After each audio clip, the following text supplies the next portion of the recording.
Okay. Right. Is this your first time here? I know that you've joined the band in 2013, is that correct? I joined at the end of 2013, that's correct, yeah. I was in another band called War from a Harlot's Mouth. Okay. And when that band went on a hiatus, I was asked by Robin, because at the same time their drummer Luc decided to leave the band.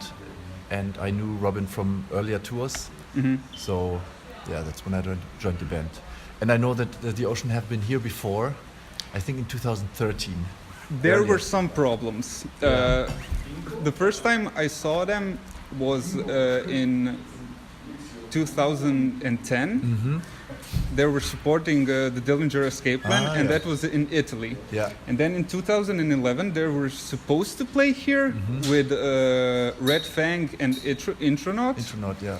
But the show got cancelled, apparently due to low ticket sales, which I could not believe, because that was a great package. Yeah. And you then, will never know. Yeah, and then in 2013, they were supposed to be here in, I think it was April maybe. They were touring with Cult of Luna. Yeah. And they couldn't get in the country because we weren't in the European Union yet. Yeah. Okay. And then the guys from Cult of Luna organized a bus for anyone who wanted to come to the show in Slovenia, because they moved the show to Slovenia. And I'm not sure if they've been, if the Ocean have been in Croatia since then. I think maybe as a support slot. I'm not even sure. I think they were on the Pelagia tour. Was it maybe? I think it was 2013 on the big European tour, but I'm not quite sure. Yeah, I don't know. Anyways, I have never been to Croatia. And, okay, so this is your first time for here. me, this is my first time, and I'm super excited because I have no idea what to expect. Okay. I know that it can get pretty wild here. Yeah. I mean, so, I don't know what to expect either, because I saw the Ocean 3 times, but this is the first time here in Croatia that I see you guys. So hopefully, I hope it's gonna be wild. Yeah. Okay, so this year you released the first part of your Phanerozoic albums. Correct.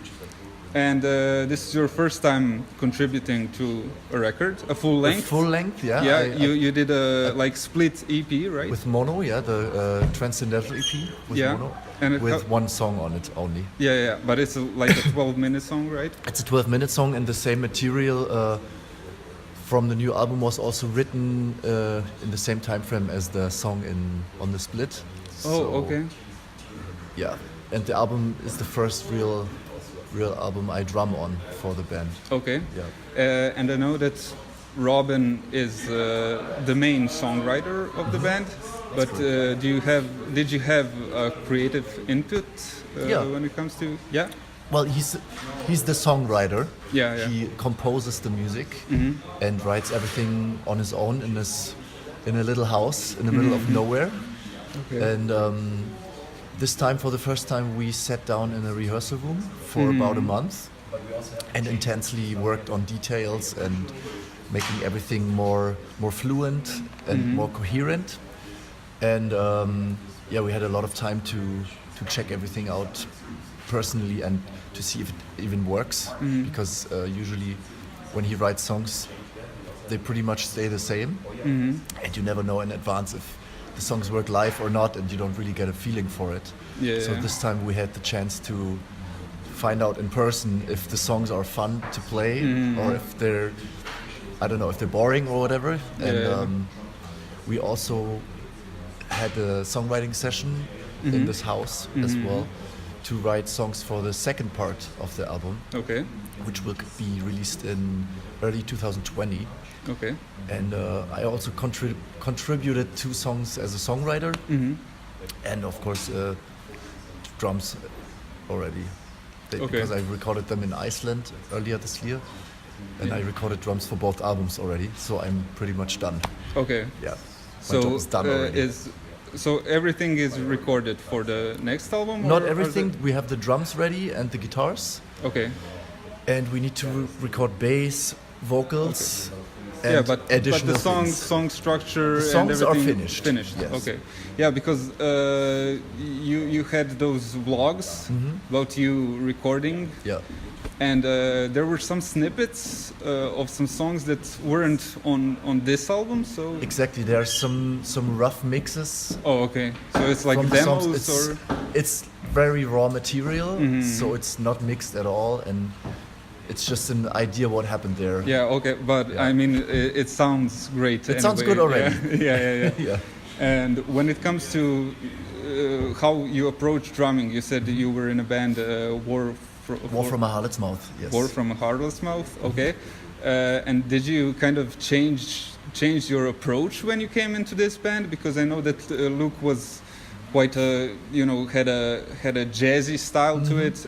I'm unfortunately not familiar with your previous band, but I don't know. Well, the band was a very weird mix of, I would say, mathcore, some death metal influences, but also sometimes really jazzy stuff. Oh, okay. So it was very versatile already, Yeah. but way more chaotic. And in these terms, I had to reduce my drumming a lot, I would say. It's always a bit difficult to adapt to someone else's drum style, of course. So I'm always trying to keep it a little bit open. Okay. To some degree, I play a lot of stuff like Luke used to play it, but from time to time I just drop in something of my own style, I would say. Yeah. So when it comes to the older material, When it comes to the older material, but then also I mean I'm not forcing myself to play complicated. You know, it's not that I have to do it to survive as a drummer.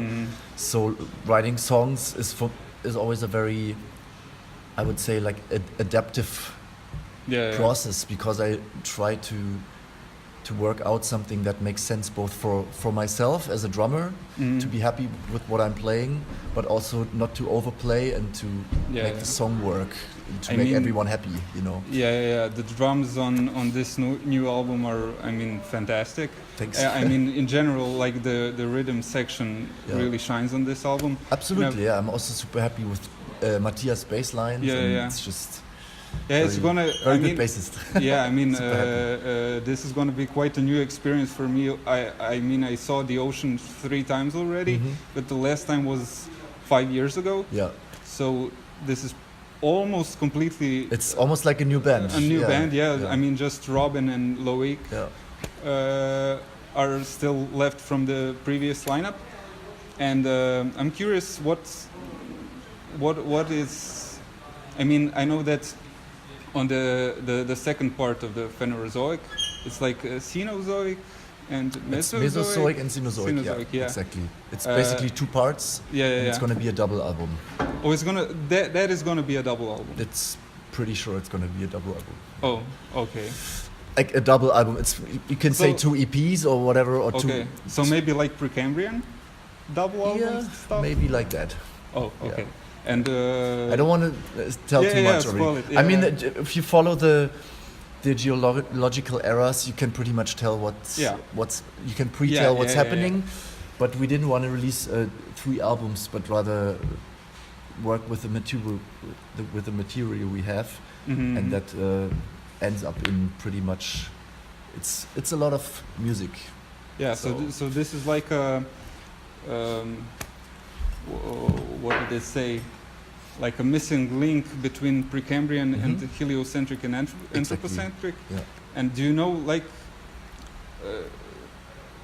I know that the first track of this album starts with a melody from the last track from Precambrian. Exactly. Yeah. So I presume that on the next album, the last track of the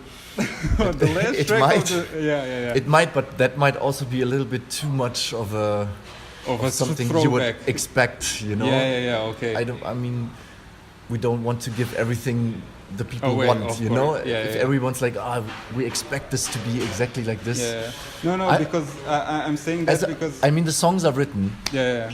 But how the final mix will be and all the details, like as I said, we will have to record synths and cellos and piano and stuff like that. So there's still a lot of room the vocals are not done at all. There's no line yet, no lyrics, so everything can still happen, and we still have a whole year of working things out. Okay. So it's still a lot of work, but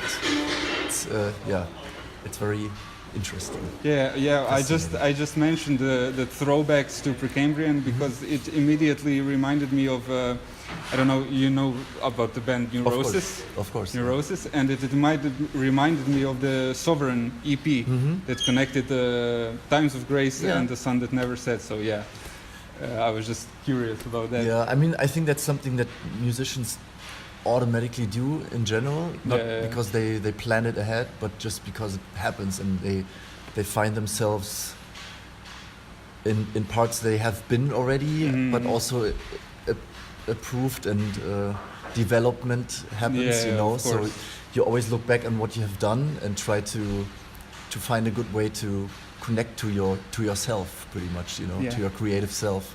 So I think that's why a lot of bands try to connect their albums in a coherent way that makes sense for everyone. Yeah, definitely. Especially themselves. Yeah. You know. I mean, the Oceans albums have always, to me, sounded very cohesive and coherent and meant to be listened from the start to finish and not just, you know, cherry pick songs.